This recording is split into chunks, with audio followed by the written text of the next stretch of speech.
नमस्कार दोस्तों, स्वागत है आपका सक्सेस विद गुरुकुल वाला में। आज हम लोग वर्ल्ड ज्योग्राफी का लास्ट क्लास को देखने वाले हैं। इसमें विश्व की जलवायु को हम लोग देखेंगे। इसके बाद जो क्लास आप लोग को आने वाला है वो हो सकता है साइंस का आएगा या फिर मिडेवल हिस्ट्री या एंशियंट हिस्ट्री के क्लास हम आप लोग के लिए लेकर के आएंगे। यदि आपको इच्छा है कोई क्लास पहले आए या साइंस का या फिर एंशियंट हिस्ट्री का है तो आप लोग कमेंट करके बता सकते हैं। तो क्वेश्चन नंबर फर्स्ट है ट्रिवार्था के अनुसार भारत की जलवायु किस प्रकार की है। ऑप्शन ए है सवाना प्रकार की, ऑप्शन बी है उपोष्ण मानसूनी जलवायु, ऑप्शन सी है भूमध्य सागरीय प्रकार की, ऑप्शन डी है उपयुक्त में से एक से अधिक, उपयुक्त में से कोई नहीं। इसका सही आंसर हो जाएगा आपका, देखेंगे तो उपयुक्त में से एक से अधिक। सवाना प्रकार की जो आपकी जलवायु पाई जाती है वो ये क्षेत्र में होता है। जो तटीय क्षेत्र में है वो सवाना प्रकार की जलवायु पाई जाती है। और उपोष्ण कटिबंधीय जलवायु जो है ये पंजाब से लेके असम तक का जो क्षेत्र होता है यहाँ पे क्या होता है उपोष्ण मानसूनी प्रकार की जलवायु पाई जाती है। अधिकांश क्षेत्र में देखा जाए तो आपको उपोष्ण मानसूनी प्रकार की जलवायु पाई जाती है। इसका सही आंसर ऑप्शन नंबर ई होगा। और यह बीपीएससी 11/12/2023 का पूछा हुआ क्वेश्चन है। चलिए क्वेश्चन नंबर सेकेंड देखते हैं। मिलान करना है क्वेश्चन नंबर सेकेंड में। कहता है अत्यधिक गर्म जो होगा वो आपका सहारा हो जाएगा। उसके बाद अत्यंत ठंडा जो हो जाएगा वो अंटार्कटिका हो जाएगा। इसका 3 मिल जाएगा। और अत्यधिक वर्षा की बात होगा तो यह आपका चेरापूंजी जो मेघालय में है। इसका सही आंसर ऑप्शन ए आपका दो हो जाएगा। और डी का जो होगा अत्यधिक सूखा आपका चिली में पड़ जाएगा। इसका सही आंसर होगा आपका 4-3 और फिर 2-1। 23-21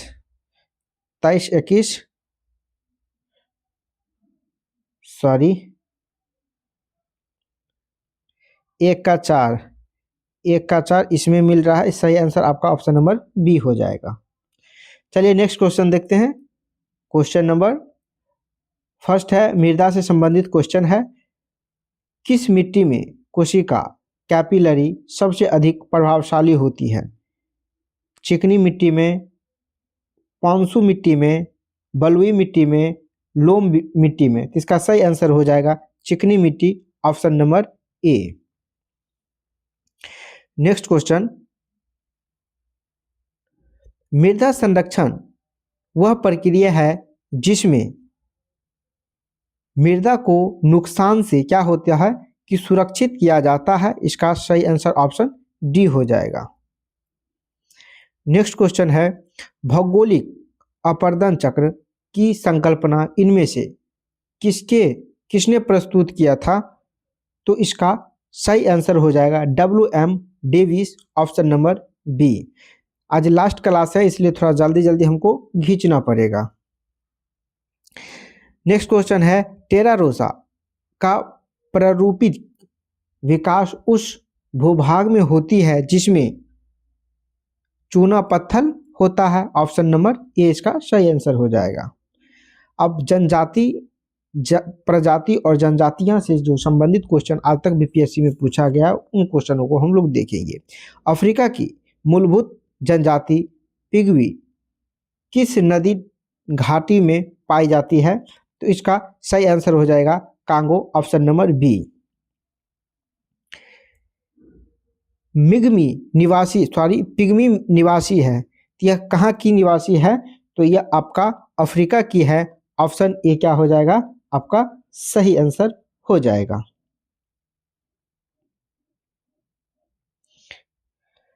एस्किमो निवासी है तो यह आपको कनाडा में देखने को मिलेगा। इसका सही आंसर ऑप्शन नंबर ए हो जाएगा। Next question number 4। Question number 4 नहीं आया, 5। चीन, मंगोलिया एवं जापान में निम्नलिखित मानव प्रजातियों में से कौन निवासरत है, तो यह आपका मंगलॉयड हो जाएगा, मंगलॉयड ऑप्शन नंबर सी। यह 70वीं बीपीएससी प्रीलिम्स 2024 का पूछा हुआ क्वेश्चन है। चलिए नेक्स्ट क्वेश्चन देखते हैं। नेक्स्ट क्वेश्चन का संबंध है भाषाएं से। कहता है एस्पेरांतो है, क्या है? तो विश्व भाषा के रूप में कार्य करने वाला एक बनाई गई एक कृत्रिम भाषा है। ऑप्शन डी इसका सही आंसर हो जाएगा। नेक्स्ट क्वेश्चन है ब्राजील के मिनास गेरास प्रांत में निम्नलिखित में से कौन सा खनिज मिलता है? तो इसका सही आंसर हो जाएगा आपका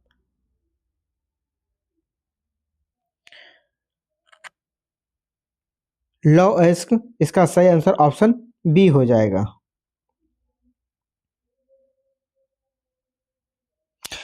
जोहान्सबर्ग विख्यात है, यह स्वर्ण खनन के लिए है। इसका सही आंसर ऑप्शन ए हो जाएगा। नेक्स्ट क्वेश्चन है अभिकथन घाना तट पर सोने के समृद्ध प्लेसर जमाव पाए जाते हैं। ब्राजील में सोने की सिराएं पाई जाती है।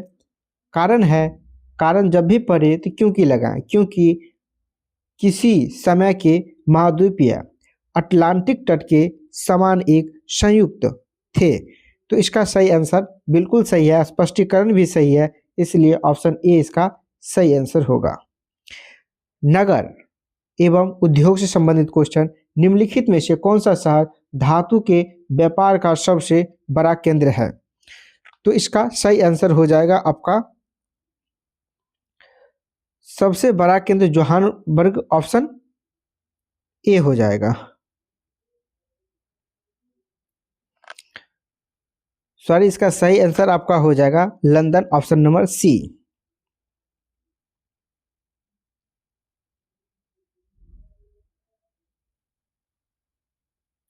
परिवहन सूची ए को सूची 2 से सम्मिलित कीजिए।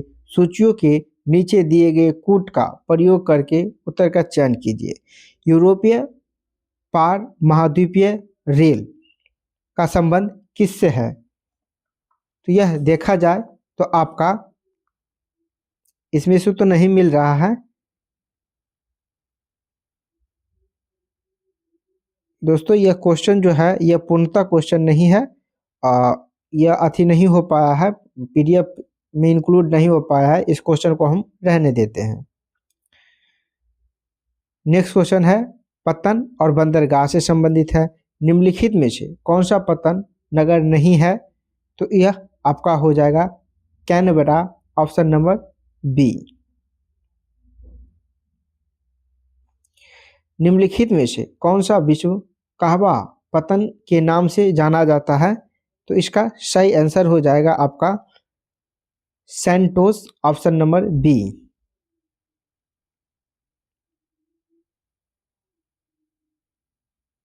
Periplus of the Erythraean Sea किसने लिखा है? तो इसका सही आंसर जो हो जाएगा वो आपका ऑप्शन नंबर ई हो जाएगा। यह इसलिए मैं लगाया हूं क्योंकि यह जो लिखा है यह अभी अज्ञात है, इसका ज्ञात नहीं किया गया है, तो इसलिए आप ध्यान रखेंगे। इसका सही आंसर ऑप्शन ई होगा। सूची ए को सूची 2 से आप सम्मिलित कीजिए। पहला है आपका कैसिनी ह्यूसेंस, इसका जो संबंध है वह शनि और उसके वलय से है। उसके बाद देखा जाए तो जूनो का संबंध बृहस्पति से है। और अस्टेमिस का जो संबंध है वह मानव अंतरिक्ष उड़ान चंद्रमा में मंगल ग्रह तक है। और वेरिटास का संबंध शुक्र ग्रह से है। तो 2-1, उसके बाद आपका 4-3 होगा। इसका देखते हैं ऑप्शन किस में है। इसका सही आंसर हो जाएगा आपका ऑप्शन नंबर बी। यह 69 बीपीएससी 2023 का पूछा हुआ क्वेश्चन है। निम्नलिखित में से कौन सा कथन एस्क एड्रेनलिन से संबंधित है? तो इसका सही आंसर जो होगा वो आपका हो जाएगा ऑप्शन नंबर। और है क्वेश्चन देख लेते हैं। और सेकेंड है आपका ड्रमलिन ज़्यादातर वोल्ड और मिट्टी से बने होते हैं। बिल्कुल ये भी स्टेटमेंट क्या है, सही है। अंडे की टोकरी स्थलाकृति अस्कर युक्त इलाकों की विशेषता है, ये भी सही है। जबकि अस्कर ग्लेशियरों की धाराएं द्वारा निर्मित होते हैं। ड्रेमरलिस ग्लेशियर की यहाँ से उत्पन्न होती है। तो ये स्टेटमेंट भी क्या है, सही है। ये स्टेटमेंट सही नहीं है, ठीक है। अंडे की टोकरी स्थलाकृति अस्करयुक्त विशेषता है, बिल्कुल नहीं है। यह स्टेटमेंट आपका सही नहीं है, इसलिए इसका सही आंसर जो होगा एक दो, एक दो तो होगा, उसके बाद चार भी संभावना है। तो इसका सही आंसर आपका ऑप्शन डी हो जाएगा, सॉरी बी हो जाएगा। पर्यावरण किससे बनता है? तो पर्यावरण जो बनता है वो आपका जीवीय घटकों से, उसके बाद देखा जाए भू आकृतिक घटनों से, उसके बाद अजैव घटकों से, उपयुक्त में से सभी। इसका सही आंसर हो जाएगा ऑप्शन डी, उपयुक्त में से सभी।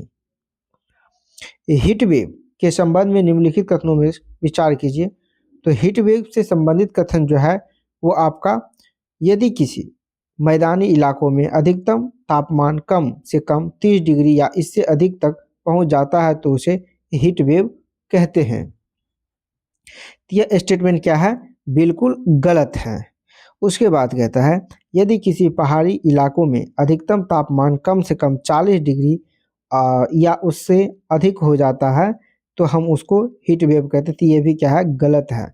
इसका सही आंसर, क्योंकि दोनों एक दूसरे को उल्टा बोला है, इसलिए दोनों स्टेटमेंट क्या है आपका गलत है। इसका सही आंसर हो जाएगा ना तो एक और ना ही दो। टेरा रोसा का प्रारूप विकास उस भूभाग में होता है जिसमें जिसमें चूना पत्थर होता है। जलवायु परिवर्तन पर संयुक्त राष्ट्र संघ का कन्वेंशन ढांचा किससे संबंधित है? यह ग्रीन हाउस गैसों से उत्सर्जन में कमी से है। ऑप्शन डी इसका सही आंसर होगा। निम्नलिखित आदिवासी समुदायों में से कौन सा निग्रिटो प्रजाति का है? इसका सही आंसर हो जाएगा Semang, option number B, D C हो जाएगा।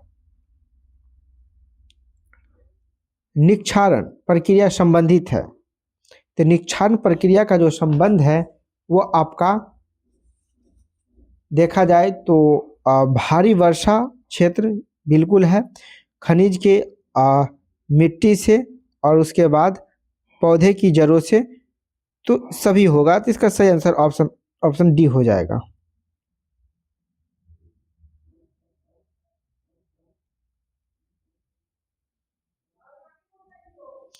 एक बरसाती दिन में क्या होता है? तो शुष्क बल्ब तापमापी जो होता है वो आर्द्र बल्ब तापमापी की तुलना में ज़्यादा माप दर्शाता है। इसका सही आंसर ऑप्शन सी हो जाएगा। नेक्स्ट क्वेश्चन है क्वेश्चन नंबर 10। क्राम एक प्रकार की निर्मित संरचना है, यह दक्षिण अफ्रीका की है। ऑप्शन ए आपका सही आंसर होगा। जापान की प्राकृतिक संसाधनों के बारे में सटीक कथन कौन सा है? तो इसका सही आंसर जो हो जाएगा आपका वो हो जाएगा जापान ने बड़े पैमानों पर मछली पकड़ने के लिए समुद्र का इस्तेमाल किया। बिल्कुल सही आंसर ऑप्शन ए हो जाएगा। नेक्स्ट क्वेश्चन है विश्व में आधे से अधिक कहवा का उत्पादन होता है, कहाँ होता है? तो इसका सही आंसर ऑप्शन ए ब्राजील में। जापान में औद्योगिक विकास के लिए निम्नलिखित कारकों में से कौन सा उत्तरदायी नहीं है? तो नहीं है तो खनिज संसाधनों की बहुलता नहीं है। ये क्या है, बहुलता ये बता रहा है, यह बिल्कुल नहीं है। फिर भी क्या है, वो औद्योगिक विकसित एक कंट्री है। तो इसका सही आंसर ऑप्शन बी हो जाएगा। सामान्यतः विश्व का सबसे सर्द मानव निवास क्षेत्र ओयम या कोन किस देश में है? तो यह हो जाएगा Russia, option number B. Next question है, सम्मिलित कीजिए। अत्यधिक गर्म, यह आपका रिपीट हो गया क्वेश्चन। चलिए देख लेते हैं। गर्म हो जाएगा आपका सहारा, उसके बाद अत्यधिक गर्म हो जाएगा आपका, ठंडा हो जाएगा ऑस्ट्रेलिया, अंटार्कटिका, और अत्यधिक गर्म जो होगा वर्षा, वर्षा अत्यधिक आपका पूरी चेरापूंजी, चेरापूंजी हो जाएगा। उसके बाद अत्यधिक सूखा जो हो जाएगा चिली हो जाएगा, ठंडा अंटार्कटिका, और उसके बाद ये इसका हो जाएगा। अर्थात 4-3-1-2, 4-3, उसके बाद 2-1, 4-3-2-1, ऑप्शन बी क्या हो जाएगा आपका सही आंसर हो जाएगा। निम्नलिखित में से किस युगों को मिलान करें? भूमध्य सागरीय क्षेत्र, गर्मी वर्षा, भूमध्य रेखाएं क्षेत्र, आपका गरज के साथ वर्षा मध्य में, उसके बाद है आपका मानसून क्षेत्र, पूरे साल भारी वर्षा, उसके बाद आपका मरुस्थलीय क्षेत्र, जाड़े में वर्षा। तो इसका सही आंसर जो हो जाएगा, मिलान जो सही हमको लग रहा है वो लग रहा है भूमध्य रेखीय क्षेत्र, गरजने के साथ वर्षा मध्य, ऑप्शन बी। सूची 1 को सूची 2 से आप सम्मिलित करेंगे। सम्मिलित करने से क्या प्राप्त होता है देखते हैं। सूची 1 को सूची 2 सम्मिलित करते हैं। क्रिस्टोफर कोलंबस, क्रिस्टोफर कोलंबस जो है वो इटली की है, इसका सही आंसर इसका 3 मिलेगा। जेम्स कार्टियर जो है वो आपका फ्रांस हो जाएगा, इसका 2 हो जाएगा। तो 1, 3, 4 देखते हैं किस में है, 3 और 4,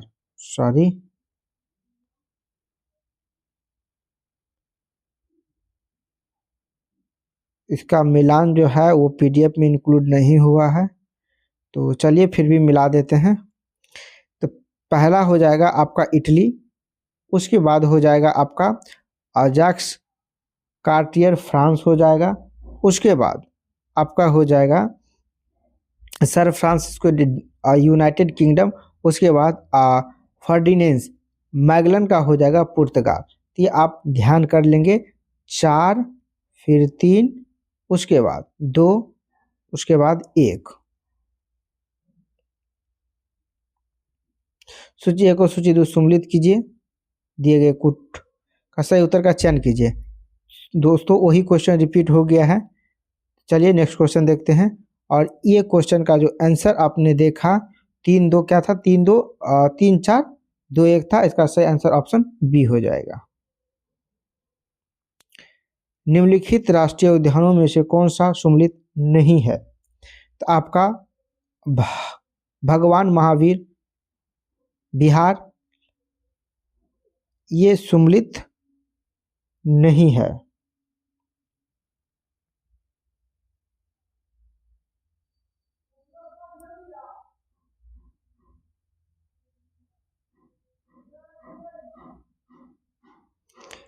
वायुमंडलीय अपनी अधिकतम ऊर्जा प्राप्त करता है, कहाँ से करता है? तो लघु पार्थिव विकिरण तरंगों से, इसका सही आंसर ऑप्शन बी हो जाएगा। वायुमंडल में ऑक्सीजन का बृहद उच्च स्रोत क्या है? उच्च स्रोत देखा जाए तो जितने भी हैं इन सभी हो जाएंगे जंगल में पौधे के प्रकाश संश्लेषण, समुद्र पौधे में प्रकाश संश्लेषण, घास के मैदानों के पारिस्थितिकी तंत्र के पौधे में प्रकाश संश्लेषण, ऑप्शन डी हो जाएगा इसका सही आंसर। कहता है निम्नलिखित में से कौन सा नवीकरणीय ऊर्जा स्रोत है? इसका सही आंसर ऑप्शन ई हो जाएगा। कोयला, पेट्रोल और नवीकरणीय स्रोत कह रहा है, ऐसा स्रोत जिसको हम क्या कर सकते हैं, बार बार यूज कर सकते हैं। तो इनमें से कोई नहीं होगा, इसका सही आंसर ऑप्शन ई हो जाएगा। जैसे सौर सेलर हो गया, तो यह TRE 3 जुलाई 2024 का पूछा हुआ क्वेश्चन है। 22 अप्रैल को मनाए जाने वाला पृथ्वी दिवस का संबंध है, तो इसका संबंध जो है वो आपका वातावरण से संबंधित जागरूकता से है। ऑप्शन नंबर सी इसका सही आंसर होगा। नेक्स्ट क्वेश्चन, पर्वतीय क्षेत्रों में पक्षियों के आधिकारिक प्रजातियों किस जंगल के निवास करते हैं? तो इसका सही हो जाएगा चीड़ के जंगल, ऑप्शन नंबर ए। राष्ट्रीय उद्यान में सुरक्षा दी जाती है, इसका सही आंसर है संपूर्ण पारिस्थितिकी तंत्र को, ऑप्शन नंबर बी सही आंसर होगा। डालमेटियन तट क्या है? तो इसका सही आंसर जो हो जाएगा कस्टर्जिया पर्वत पादिया है, इसका सही आंसर ऑप्शन सी हो जाएगा। यह 70वीं BPSC एग्जाम 2024 का पूछा हुआ क्वेश्चन है। तो क्वेश्चन इतना ही रहा। तो आप लोगों को क्लास कैसा लगा, आप लोग शेयर करने का भी प्रयास करें। आज के लिए इतना ही रखते हैं, बहुत बहुत धन्यवाद।